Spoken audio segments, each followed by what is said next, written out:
Dr. Tamale, Agnes yambuza ekibuuzo. Dr.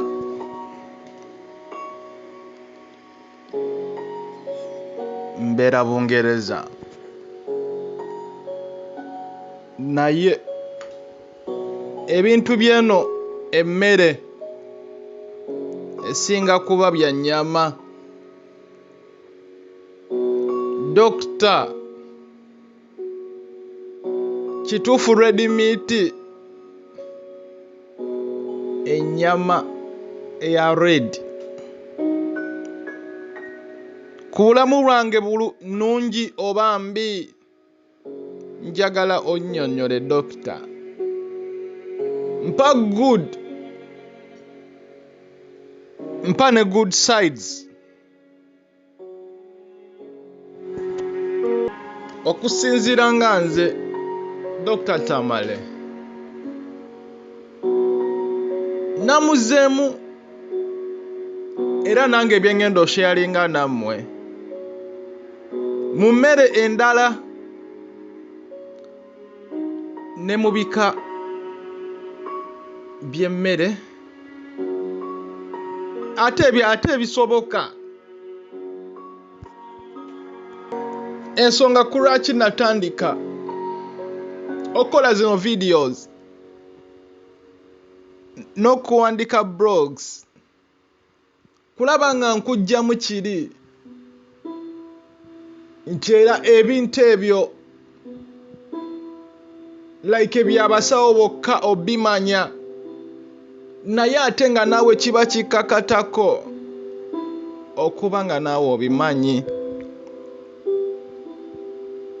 Ng'obimanyi ky'oba olaba nze nkudiipingira ddala,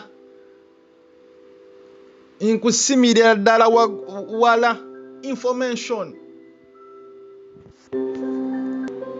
nkuweera ddala information, ate nga information eno mba ngikozeko research ne ttiimu yange. Sikuwa kye seekakasa, nkuwa kye neekakasa nga bivudde mu researches. Nze nkolega ne ttiimu yange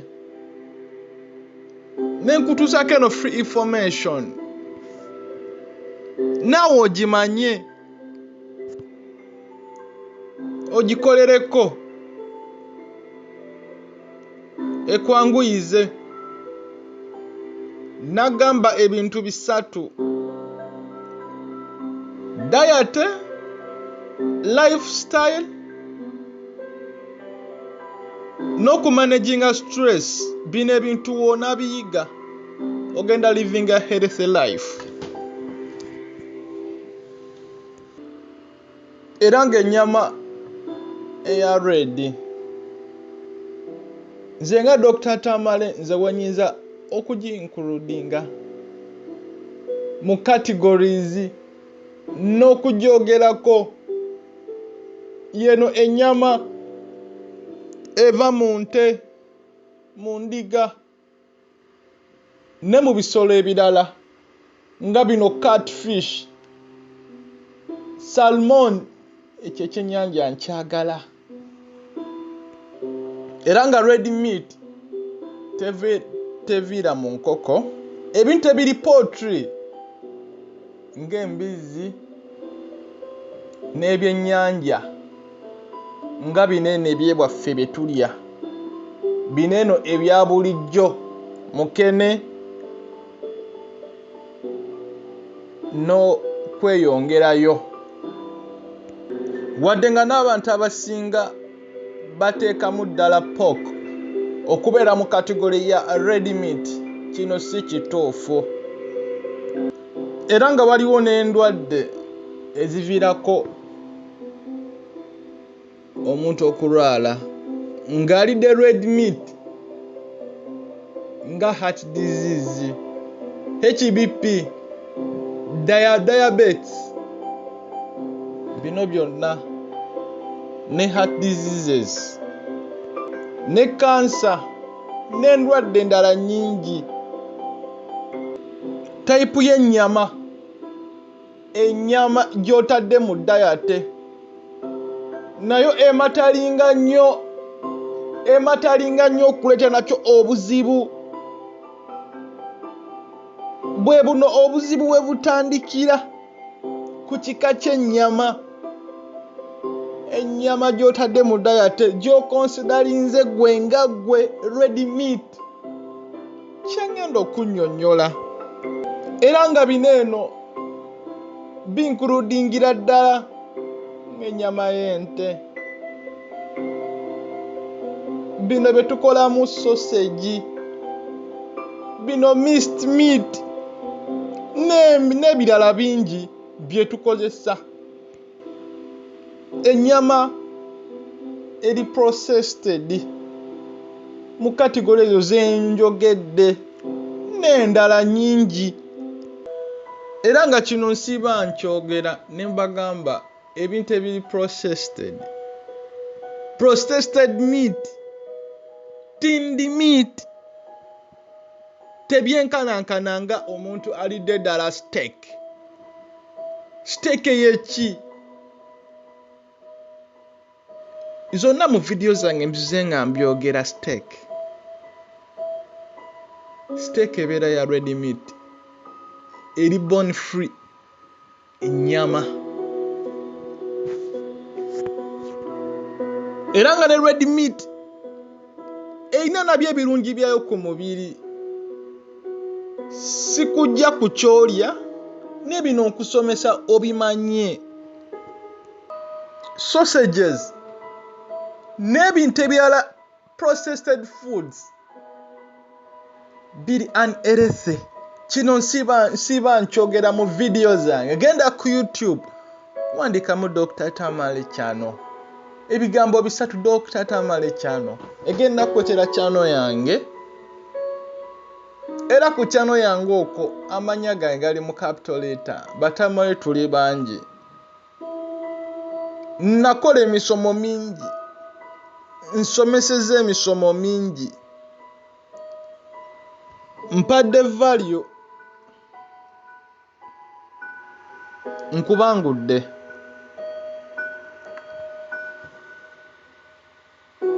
Njagala ddala okujja mu kiri dark side, nkuteke ku good side,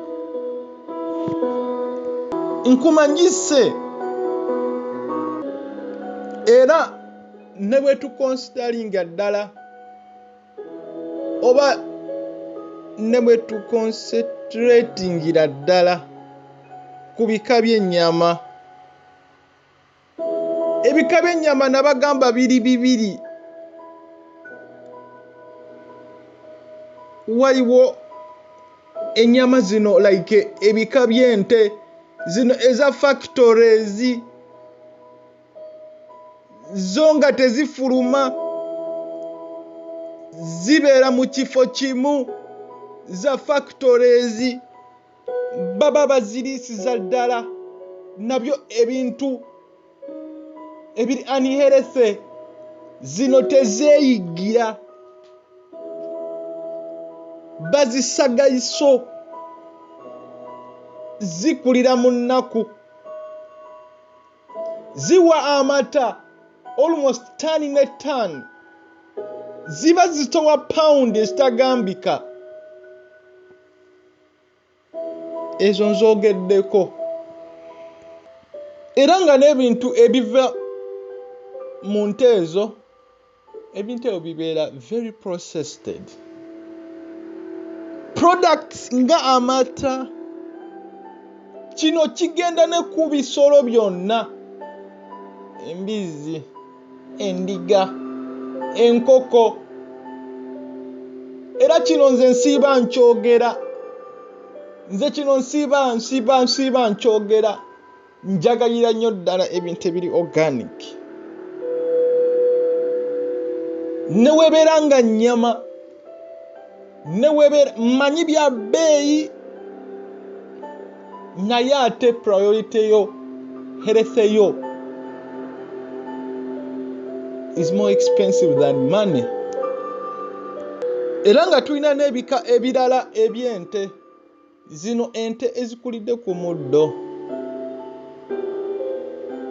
Zino zo nga zeeyigireeza ebyokulya byazo. Ziri fit ezikulidde ku biyiso. Tebirina madagala gonna ge bikubiddwa. N'amata gafuluma nga gali fresh, nga tegaliimu chemicals. Ne webeera nnyama bunyama. Waliwo neeyambuuza n'ekibuuzo bwe mba nga seerabidde. Yaŋŋamba dokita, omusaayi gw'ente mulungi nnyo. Ekibuuzo ekyo namunnyonnyola. Era nga kino eno kibeeranga abantu abasinga tugereeganyiza. Tebatuwa difference. Tebatunnyonnyola ku nnyama, ku bintu ebiri natural, ne ku mmere eri processed. Nze neekwata nnyo ebintu ebiri ku natural, ne weebeera nnyama ne wegaba magi. Buli kimu kyonna organic.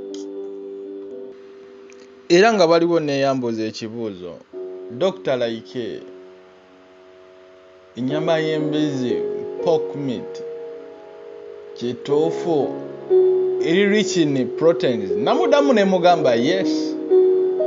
Naye ate togiteeka nnyo mu diet, kuba n'enzikiriza nnyingi zaayogera ku eno ennyama pork meat. Era nga ne pork meat nze ngitwalira ddala, ba nutritionist tugitwalira ddala okubeera nga low and poor quality protein meat. Nze byenkonsidaringako ebintu ebiri ku natural.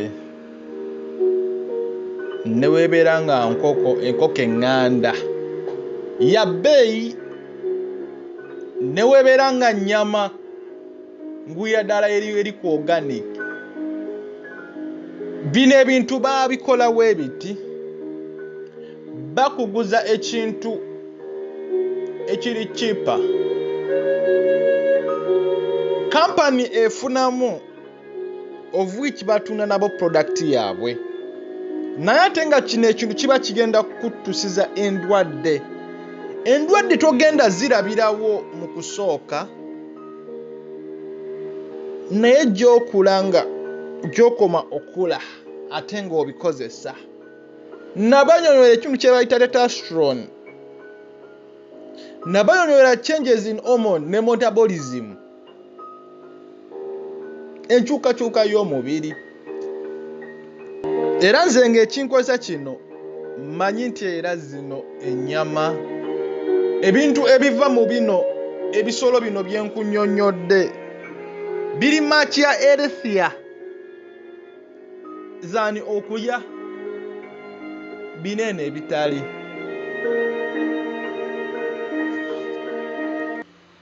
Era kineno n'omuzungu asiba akyogera, quality is better than quantity.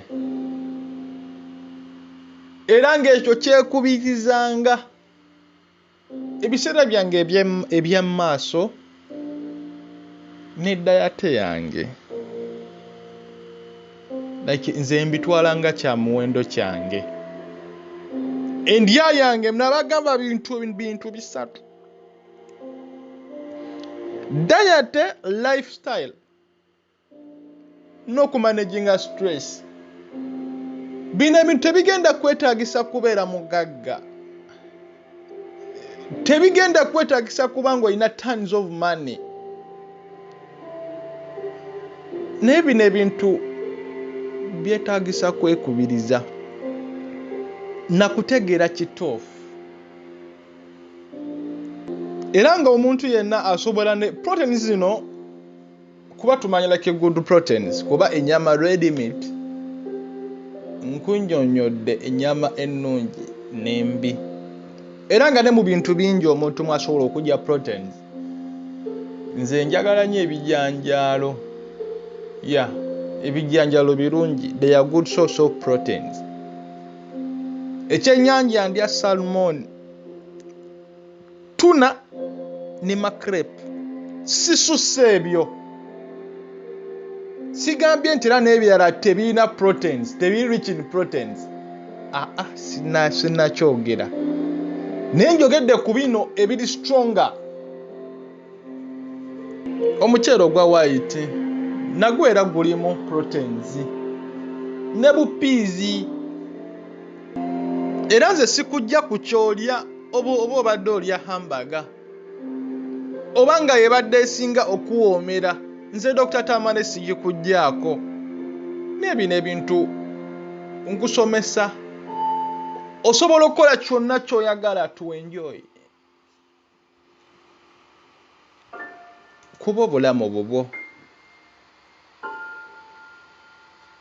Si yenze ali mu control y'obulamu bwo. Naye as long as tokifuula habit. Buli kanaku, buli mwezi, buli week kubanga yegwe alya hamburger. Ng'olya hamburger to the extent ozirya lunch, supper, buli lunch hamburger, buli lunch zono chips. Nabanyonyola chips mbi ku mubiri. Zigeza ate zincreasinga ne fat storage. Estrogen masavu hormone nsibye njogera. Naye toyitiriza. Birye byonna naye toyitiriza. Era obanga toyitiriza sobola n'okukajjuza training naye okumanejinga ebintu by'olya n'okumanya omuwendo. Nasalawo nkudigingire, nkusomeseze eddala, nkuleetere eddala munda. Bino ebintu obimanye. Bino ebintu tebifaayo oba oli ku level ki, oba wakoma ku level ki. Ne bino ebintu byetaaga kumanya bumanya, nakutegeera, nakubigenderako, nakulivinga healthy life. Nze Dr. Tamale. Bananga akuume.